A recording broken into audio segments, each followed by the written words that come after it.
Shalom saudara yang dikasihi Tuhan, selamat pagi, senang dan bahagia rasanya karena masih bisa menyapa saudara di pagi yang indah ini. Doa dan harapan saya bahwa saudara semua dalam keadaan sehat, dalam keadaan baik, penuh dengan sukacita, diberkati Tuhan untuk sepanjang hari ini. Saudara yang dikasihi Tuhan, pagi ini kita kembali akan menikmati persekutuan dengan Tuhan lewat renungan kita.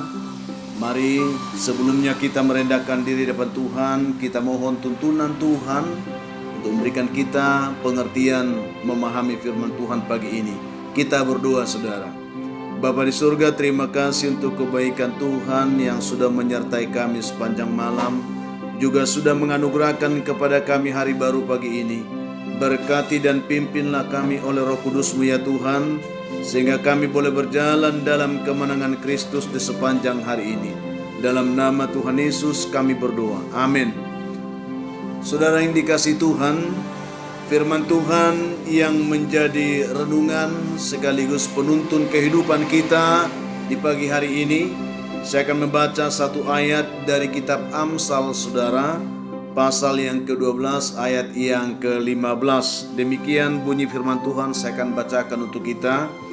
Jalan orang bodoh lurus dalam anggapannya sendiri, tetapi siapa mendengarkan nasihat ia bijak. Itulah yang akan kita renungkan pagi hari ini saudara. Topik yang akan kita renungkan dari pembacaan ini adalah membuka kesadaran. Alkisah saudara, ada seorang murid yang baru diperintahkan oleh gurunya untuk mengambil air di dekat sebuah sumur yang terletak di belakang sekolahnya. Si murid itu pun langsung maju ke depan untuk segera melaksanakan perintah yang disuruh oleh gurunya kepadanya, tanpa berpikir panjang atau belajar tentang situasi di sekitar sumur tersebut. Ia langsung melangkah menuju sumur itu saudara. Kebetulan di dekat sumur itu ada sebuah ember kosong dan tali yang lumayan panjang. Lalu ia mengikat ember tersebut untuk menjadikannya sebuah timba. Setelah itu saudara, ia segera mengayuhkan embernya ke dalam sumur itu dengan harapan dia akan segera mendapatkan atau memperoleh air. Ternyata saudara, walaupun ia sudah berkali-kali mengayuhkan timbanya, ia tidak juga mendapatkan air dengan timba itu atau dengan ember itu saudara. Lalu ia pun berpikir mungkin talinya kurang panjang, sehingga ia harus membungkukkan tubuhnya dan mengulurkan ember itu sampai ke dasar sumur. Namun ia pun tidak mendapatkan setetes air saudara, karena panas begitu terik dan usahanya yang sudah berkali-kali yang juga melelahkan, membuat pakaiannya juga basah karena berkeringat. Saudara yang dikasihi Tuhan, karena tidak kunjung mendapatkan air itu, akhirnya murid itu pun mulai merasa kesal. Dia mulai merasa jengkel, bahkan emosinya pun mulai memuncak. Tetapi dari kejauhan saudara, sang guru menyaksikan usaha atau cara atau ulah muridnya itu. Lalu dengan senyum dan kesabarannya dihampirinya murid itu. Lalu saudara, ketika murid ini melihat gurunya datang, si murid pun langsung meluapkan emosinya dan berkata, "Guru, saya sudah berusaha menimba air di sumur ini, tetapi kelihatannya sumur ini sudah kering. Tetapi mengapa guru menyuruh saya untuk mengambil air ke sumur yang kering ini?" Dia katakan saudara, protes dia ke gurunya. Lalu gurunya pun balik bertanya kepada murid itu. Dia katakan saudara, "Sudah berapa kali engkau menimba air itu?" Langsung saudara, si murid pun menjawab dengan emosinya. Dia katakan, "Sudah berkali-kali guru. Lihat saja, bajuku ini sudah basah karena keringat." Dia katakan saudara, sambil menunjukkan bajunya yang sudah basah memang karena keringat. Dan sang guru pun saudara berkata kepada muridnya dengan kasih. Dia katakan, kalau kamu merasa sumur ini kosong, mengapa kamu terus menimbanya? Kamu marah ya? Sampai-sampai kemarahanmu menutupi kesadaran dan akal sehatmu, dia katakan. Tiba-tiba guru itu menyentil kepala muridnya dan berkata, kau lihatlah, dia katakan saudara, di samping sumur ini, bukankah di sini ada keran air, dia katakan. Guru meminta, saya menyuruh kamu mengambil air di dekat sumur ini, bukan menimba air dari sumur ini. Artinya aku menyuruh kamu mengambil air dari keran yang ada di sini, dia katakan. Melihat itu saudara, seketika wajah si murid pun merah. Merasa tersipu, dia malu karena telah lelah membuang banyak tenaga dan emosi yang tidak pada tempatnya hanya karena kebodohannya sendiri. Saudara yang dikasihi Tuhan Yesus Kristus, apa yang akan kita belajar dari kisah ini saudara? Ya, betapa sering kita berperilaku seperti anak murid ini. Kalau saya ingin katakan seperti itu saudaraku, betapa sering kita berperilaku seperti murid ini. Kita sibuk mengumbar ya emosi kita. Kita sibuk mengumbar amarah kita. Kita menyalahkan orang lain.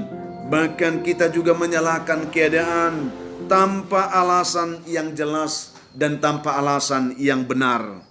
Karena itu saudara, terkadang kita perlu disadarkan dari kebodohan dan kesalahan yang tidak bijak seperti itu. Kita perlu dicentil kepala kita supaya kita benar-benar sadar bahwa apa yang kita lakukan dengan cara-cara seperti itu adalah kebodohan. Tuhan menginginkan supaya setiap kita menjadi pribadi-pribadi yang bijak saudara. Ya, kita perlu memahami bahwa kehidupan tidak harus selalu dihadapi dengan emosi atau dengan amarah, dengan sikap yang tidak terfokus kepada tujuan yang sebenarnya. Seperti murid ini saudara, betapa bersemangatnya ia melakukan perintah dari muridnya, tetapi dia lupa apa tujuan perintah itu untuk dilakukan. Sesungguhnya dikatakan bahwa guru itu hanya mengambil air di dekat sumur, tetapi pemahamannya melampaui nalar yang sesungguhnya disuruhkan kepadanya, sehingga dia berperilaku bodoh, dia marah, dia jengkel, dia emosi, tidak pada tempatnya saudara. Dia mempersalahkan keadaan, dia mempersalahkan gurunya dan seterusnya. Tetapi lewat kebenaran ini saya ingin mengajak kita semua, mari berperilaku bijak saudara. Firman Tuhan hari ini mengatakan kepada kita, jalan orang bodoh lurus dalam anggapannya sendiri, tetapi siapa mendengarkan nasihat, ia bijak saudara. Mari kita dengar dulu segala sesuatu dengan teliti, dengan jelas artinya, dengan jelas maknanya, sehingga ketika kita melakukan sesuatu itu, kita melakukannya dengan tepat, dengan benar. Itu ciri orang bijak saudara. Kiranya dengan kebenaran ini Tuhan menolong kita sehingga kita mampu lebih bijak dalam menjalani kehidupan yang ditugaskan oleh Tuhan kepada kita saudara. Kita dapat menggapai segala impian kita dengan baik, karena kita tahu apa yang kita lakukan itu sesuai dengan penugasan yang diberikan Tuhan kepada masing-masing kita. Jangan lakukan sesuatu yang tidak diperintahkan Tuhan kepadamu. Jangan lakukan sesuatu kalau Tuhan tidak menugaskan itu kepada kita. Itu akan membuang energi, membuang tenaga, membuang waktu saudara. Itu yang sering kita buat dalam kehidupan ini.